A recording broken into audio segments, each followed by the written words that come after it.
오늘 우리가 함께 읽은 말씀들, 창세기의 말씀과 로마서, 또 요한복음의 말씀을 통해서 성령 강림주일, 첫 주일을 맞이하면서 여기에 계신 하나님을 보라 제목으로 함께 말씀을 나누고자 합니다. 여기에 계신 하나님 꼭 기억하시길 바랍니다. 오늘은 우리가 성령 강림주일이면서 환경주일입니다.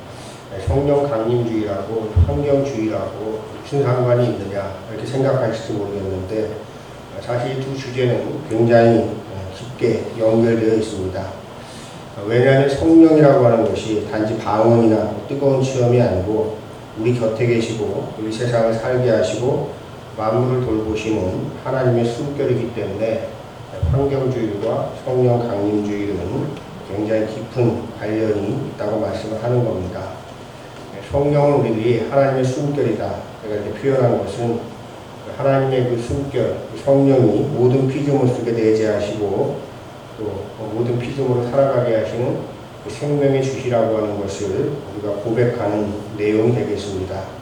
생명 있는 모든 것들은 아름답다라고 하는 말이 있는데 그 생명 있는 모든 것이 아름다운 이유는 바로 그 안에 하나님의 숨결, 즉 성령이 계시기 때문에 아름다운 것입니다. 그래서 우리에게 주신 성서일과의 말씀들을 통해서 여러분 성령을 좀 더 깊이 만나는 그런 시간 되기를 주님의 이름으로 축원합니다.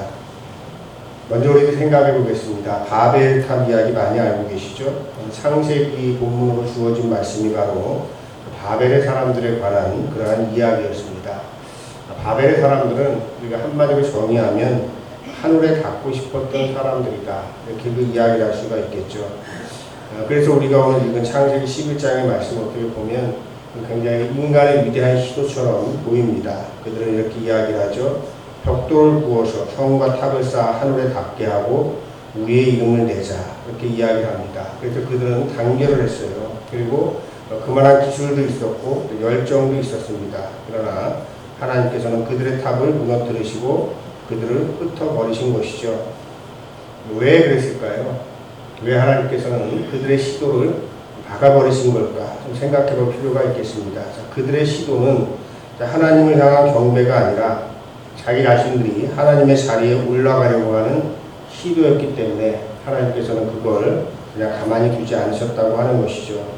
그 사람들은 하나님을 멀리에 있는 분으로 생각을 했습니다. 또 하나님은 저 하늘 높이, 하늘 어딘가에 있는 그런 분으로 생각을 했습니다.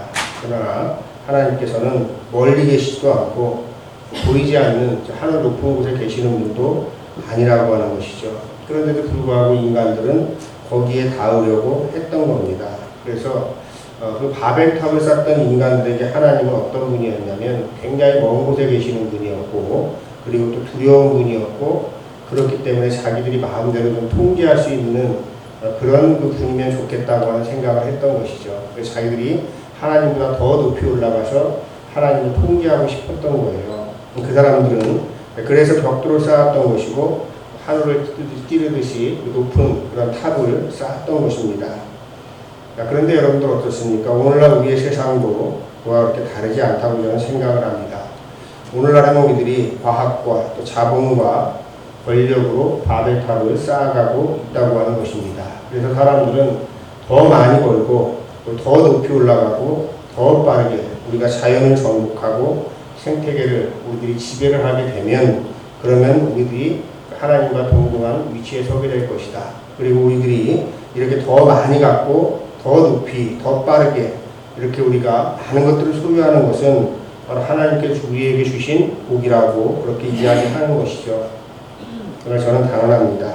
그 탑 끝에서는 결코 우리는 하나님을 만날 수가 없습니다. 거기에는 하나님이 계시지도 않고 그 추구하는 곳에는 오로지 인간의 욕망과 교만만 있기 때문에 거기에는 아무것도 없다고 하는 것을 우리가 기억을 해야 됩니다. 여러분이 스스로 성령 강림주의를 맞이하면서 한번 스스로에게 질문해 보시기 바랍니다. 나는 하나님을 믿는다고 하면서 나는 지금 무엇을 쌓고 있는 것인가? 우리가 스스로 생각해 봐야 되겠죠. 그리고 내가 쌓고자 하는 탑은 누구를 위한 것이고 누구를 향한 것인가? 이것도 우리가 생각해 볼 필요가 있습니다. 그리고 또 우리는 솔직하게 생각해 봐야 됩니다. 나는 하나님 없이도 잘 살 수 있다고 생각하면서 무언가 내가 이루고자 하는 그 성취를 향해서만 온 열정을 다 바치고 있는 것이 아닌가, 이것도 우리들이 생각을 해봐야 되는 겁니다.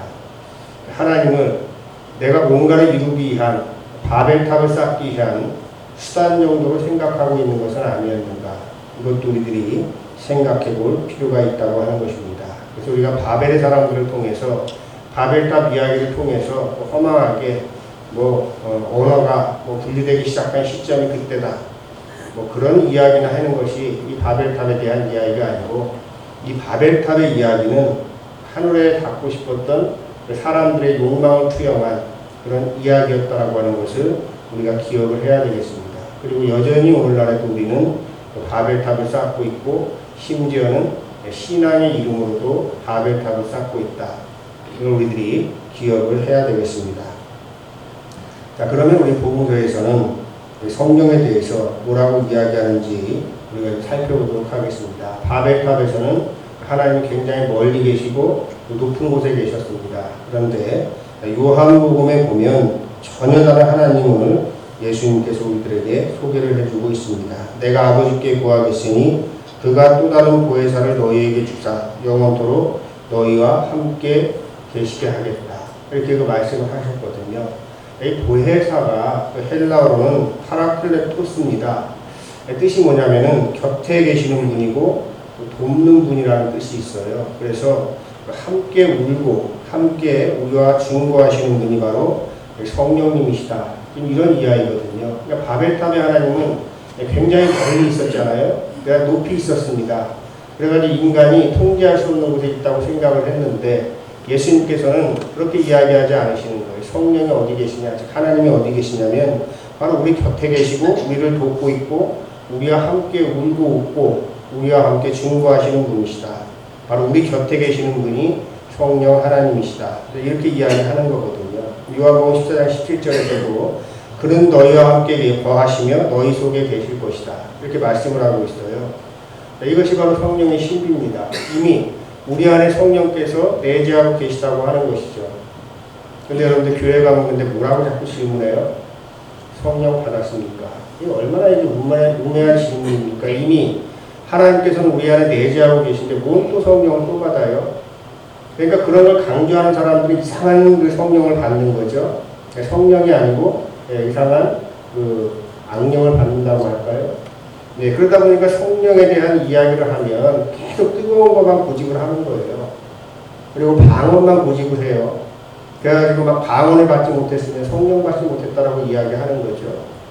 그런 허망한 우리가 성령을 쫓아가는 것이 아니고, 요한복음에서는 분명하게 우리에게 이야기하고 있거든요. 성령의 신비에 대해서, 성령은 우리가 닿아야 되는 멀리 있는, 또 우리를 두렵게 하고 우리를 강압적으로 짓누르는 그런 곳에 있는 분이 아니고, 이 성령은 바로 이미 우리 안에 임하셨다, 이렇게 말씀을 하고 있는 것이에요. 그래서 여러분들이 여러분 안에 내재하고 계시는 그 성령님을 만나는 성령 강림절이 되기를 주님의 이름으로 축원합니다.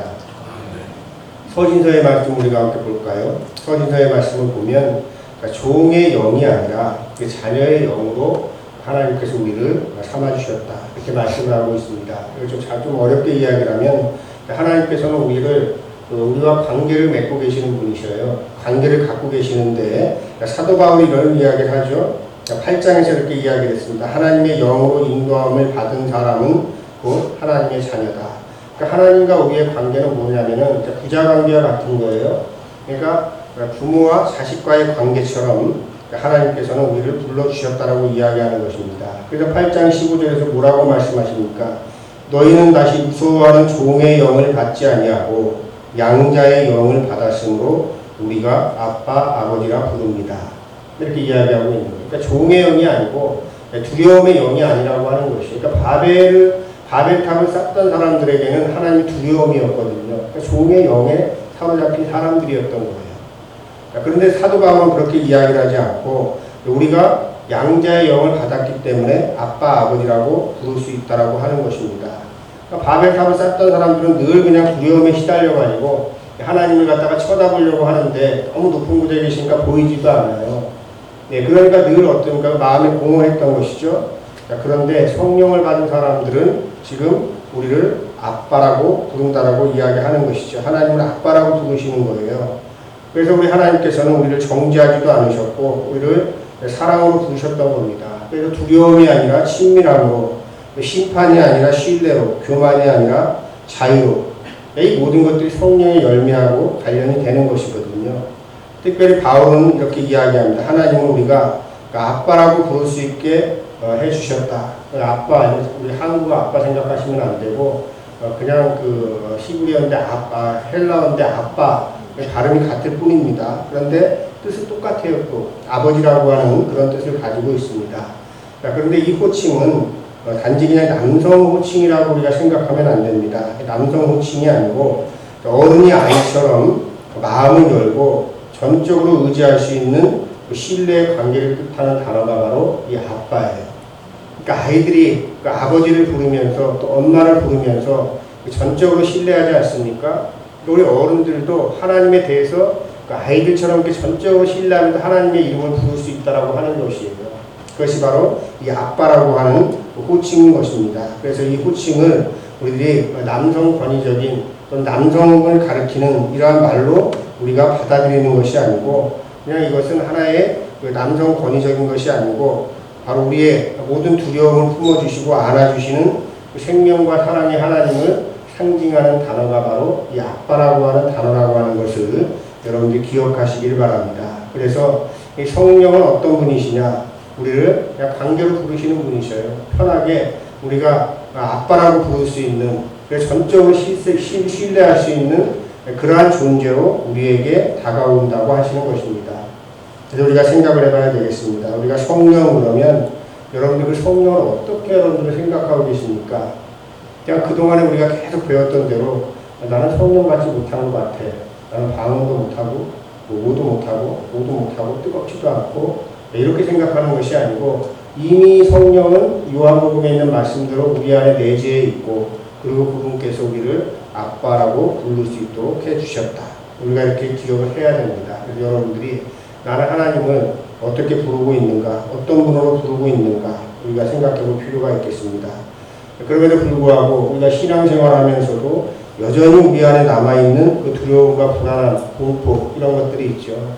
이게 어디부터 오는 것인가 우리가 좀 잘 생각해 봐야 될 필요가 있는 거예요. 그것이 혹시 내가 여전히 이 세상 속에서 살아가면서 이 바벨탑을 쌓기 위한 어떤 그 욕심과 그런 욕망과 이런 것들로부터 기인하는 두려움과 공포가 아닌가 우리가 생각해 봐야 되는 겁니다. 두려움과 공포와 경외는 굉장히 틀린 차이가 있죠. 아인슈타인이 하나님을 묵상하면서 과학자잖아요. 그러면서도 그가 나중에 그렇게 이야기하거든요. 이 경외로움 속에서 하나님을 만나게 된다라고 하는 것인데 그 경외는 두려움이나 공포하고는 전혀 다른 차원의 것이거든요. 근데 우리들은 왜 내가 두려워하고 또 걱정과 근심에 사로잡혀 사는지를 우리가 좀 깊게 생각해 봐야 되는 것이에요. 이것이 내가 쌓고 싶어하는 그 바벨탑 때문에 내가 이렇게 두려움과 공포에 사로잡혀서 살아가는 것은 아닌가. 우리가 거기서 벗어날 수 있을 때 우리는 성령의 확신을, 성령의 임재를 확신하면서 살아가고 있는 것이죠. 그리고 또 하나 생각해 봐야 될 것이 있습니다. 우리가 살아가고 있는 세상 속에서 하나님을 아빠라고 부를 수 없게 막는 것이 무엇인지를 우리는 생각해 봐야 돼요. 여러분들 우리 어떻습니까? 이 자본주의 세상에서 사람들은 뭐를 최고라고 여기고 살아가요? 돈만 있으면 다 된다고 생각하지 않습니까? 그 생각이 뭐라 하는 거예요? 하나님을 아빠라고 부르지 못하게 하는 거예요. 권력만 가지고 있으면 다 된다고 생각하는 것이 그런 생각들이 바로 하나님을 아빠라고 부르지 못하게 하는 장애물이 된다라고 하는 것입니다. 우리가 그런 것들이 얼마나 많이 있습니까? 우리 신앙인들도 그러지 않습니까? 우리 자녀들이 신앙 잃어버리는 것은 별로 그렇게 심각하게 생각하지 않아요. 네, 그런데 우리 자녀들이 뭐 직장을 잃고 사업에 실패하고 뭐하고 그러면 세상 다 끝난 것처럼 막 호들갑 떨지 않습니까? 그것이 어떻게 보면 우리 인간의 어떤 인간의 비극이기도 하고 우리 살아가는 사람들의 삶의 현실이기도 하는 거예요. 네, 그렇지만은 우리들 그런 가운데서 이게 당연한 거다가 아니고 우리 생각해 봐야 되는 겁니다. 정말 우리 하나님께서는 이미 성령님께서는 내 안에 내재해 계시고 또 우리와 함께 친구가 되어주시고 우리를 도와주신다고도 말씀하셨고 우리를 아빠라고 부를 수 있도록 그렇게 해주셨는데 그 성령님을 도대체 우리는 어디에다 놓고 살아가는 것인가? 우리 생각을 해야 되는 겁니다. 여러분들이 종의 영이 아닌 자유의 영을 품는 사람들입니다. 그런 분들답게 살아가시기를 주님의 이름으로 축원합니다. 오늘은 성령 강림주일이 시작되는 날이기도 한데 환경주일이라고 말씀드렸죠. 우리가 환경주일을 우리가 왜 같이 이렇게 맞춰 놓았을까? 그걸 좀 생각해 볼 필요가 있거든요. 굉장히 긴밀한 관계가 있다고 제가 말씀드렸잖아요. 왜 그러냐면 성령은 만물 안에 숨을 쉬고 계시기 때문에 이 환경주일과 이 성령 강림주일은 굉장히 밀접한 관련이 있다라고 하는 것입니다. 오늘 우리가 읽지는 않았는데요. 같이 연관 본문은 시편 104편의 말씀이거든요. 거기에 보면 이런 말씀이 있습니다. 주님께서 그 영을 보내시면, 여기 성령이겠죠. 그 영을 보내시면 어떻게 되냐. 그들이 창조되고 주님은 땅의 모습을 새롭게 하십니다. 그러니까 이 세상에 존재하는 모든 피조물들은 하나님의 영으로 인해서 하나님의 영이 그들을 창조하셨다고 하는 거거든요. 자, 그래서 바로 여기서 영은 성령이에요. 그래서 이 성령은 우리 사람들에게만 하나님의 숨결을 불어넣으셔가지고 사람들에게만 생명을 주시는 분이 아니고 온 세상에 존재하는 모든 피조물들에게 생명의 숨을 불어넣으시는 분이 바로 하나님이시기 때문에 그래서 우리 하나님께서는 바람처럼 풍처럼 또 비처럼 이 땅의 모든 것들을 살게 하시고 그래서 우리가 꽃이 피고 물이 흐르고 또 새가 노래를 부르는 것들도 다 하나님의 영이 하시는 일이라고 하는 고백을 하는 것이 바로 이 환경주일과 성령 강림주일을 연결시켜서 생각할 수 있는 지점이 되겠습니다. 그래서 성령은 어떤 분이시냐? 창조 세계 안에 충만하게 거하시는 하나님의 숨결인 거예요. 그래서 우리가 성령을 받았다는 것은 우리가 어떻게 우리가 증명할 수 있냐면 성령을 받았다. 그것은 우리가 반응을 하고 그것도 물론 중요합니다. 성령의 열매 중에 들어있으니까 그리고 막 뜨거워가지고 막 그냥 어쩔 줄 모르고 이런 것들보다도 오히려 성령을 받았다고 하는 증거는 하나님께서 창조하신 피조물 그러니까 나를 포함해서 다른 피조물들을 어떻게 사랑하느냐 그것으로 그 사람이 성령을 받았는지 아닌지를 알 수가 있는 거거든요. 정말로 성령을 받은 사람들은 자기를 사랑할 줄 알고요. 그 다음에 자기를 사랑하는 이기주의에 빠지는 것이 아니라 자기가 아닌 다른 타자들도 똑같은 생명을 가진 하나님의 숨결을 품고 있는 생명으로 사랑할 수 있다라고 하는 것입니다. 사람일 수도 있고 사람이 아닐 수도 있겠죠. 그래서 성령 안에서 살아가는 사람들은 다 타자를 그 자연을 정복의 대상이 아니라 형제 자매로 바라보고 이 땅을 욕망의 바벨이 아니라 하나님의 집으로 보는 거예요. 근원적인 여기 차이가 있는 것이거든요. 근데 우리들은 자꾸 타자를 볼 때에도 어떻게 바라봅니까? 내가 저 사람한테 지면 나는 끝이야. 무조건 그 사람을 갖다가 심 눌러야지만 내가 살 수 있다고 생각하지 않습니까? 과학의 진보도 여러분들 뭐라고 이야기를 합니까? 자꾸 땅을 정복하는 것. 그래야 생태계를 파괴시키고 그것에 대한 아무런 책임도 지지 못하고 그 다음에 또 그것에 대해서 어떻게 해결할 수 있는 능력도 없으면서 그냥 무조건 다 개발만 하면 그것이 바로 우리의 힘을 늘리는 것이라고 생각을 하는 거거든요. 그것도 역시 바벨탑을 쌓아가고 있는 일입니다. 그래서 우리가 생각해 볼 필요가 있습니다. 나는 나 아닌 다른 창조 세계 어떤 눈으로 내가 바라보고 있는가 여러분들 생각하셔야 돼요. 그건 정말 사랑하는 눈으로 바라보지 않고 단지 그냥 수단으로만 바라본다고 하면 여러분들 성령의 사람이라고 할 수가 없습니다. 이것을 우리의 생활로 가져오면 이런 질문을 할 수도 있어요. 나의 소비 생활 방식은 성령의 숨결과 조화가 되고 있는가? 그냥 내가 소비하는 건데 뭐 그렇게 생각하는 것이 아니고 내가 소비하고 사용하는 것이 이 생태계와는 어떤 관련이 있는지도 우리가 생각해 볼 필요가 있다고 하는 것이죠. 그리고 나는 오늘도 이 지구를 우리가 살아가고 있는 이 땅을 바벨이 아니라 하나님의 집으로 생각하고 있는가? 이것도 우리가 생각을 해봐야 돼요. 이런 데 전혀 나는 관심도 없어. 내가 믿음 생활 잘하면 되지. 그래가지고 믿음 생활 잘할 수가 없어요. 우리가 살고 있는 이 지구촌, 우리가 우리에게 하는 우리 그림자 노동으로 우리를 위해서 헌신하는 그 우리가 생태계를 향해서 우리가 한 식구고 한 집에서 살아가는, 그 다음에 그들도 하나님의 성령이 내게 하시는 하나님께서 생명을 불어넣으신 존재라고 하는 생각을 하면서 살아갈 때 우리는 그리스도인다운 삶을 살아갈 수가 있는 것입니다. 자, 그러면 말씀을 정리하겠습니다. 자, 어느 하나님을 믿고 따를 것인가? 굉장히 중요하죠. 사실 우리는 오늘 바벨탑 이야기와 또 요한복음과 로마서의 이야기를 통해서 두 개의 신앙을 마주하는 겁니다. 하나는 바벨의 하나님이 있고요. 또 하나는 성령이신 하나님이 계신 거예요. 우리는 지금도 이 두 하나님 중에서 하나를 선택받도록 우리는 하나님께서 우리에게 과제를 주고 계신다고 하는 것입니다. 이 두 개의 삶의 방식 앞에서 여러분들은 하나님의 영을 선택하는 그런 삶을 살아가시기를 주님의 이름으로 축원합니다. 두려움과 경쟁과 종살이의 영으로 살아가는 삶, 바벨의 삶이 아니라 사랑과 신뢰, 그리고 하나님을 아빠라고 부를 수 있는 자녀의 영으로 살아가는 그러한 삶을 살아가시기를 주님의 이름으로 축원합니다. 여러분들 질문하시기 바랍니다. 나는 하늘을 향해서 탑을 쌓고 있는가? 아니면 지금 여기에 계시는, 내 안에 계시는 하나님과 함께 걷고 있는가? 하나님을 향해서 탑을 쌓지 마시고 지금 여러분들 안에 계신 하나님과 동행하시는 그런 분들 되시기를 바랍니다. 늘 질문해야 돼요. 나는 지금 어디에서 하나님을 찾고 있는가? 하늘 위를 바라보면서 탑을 쌓고 있는 것은 아닌가? 지금 여기에서 나는 하나님의 숨결을 듣고 있는가? 나는 하나님을 따른다고 하지만 정말 어떤 하나님을 믿고 따르고 있는 것인가?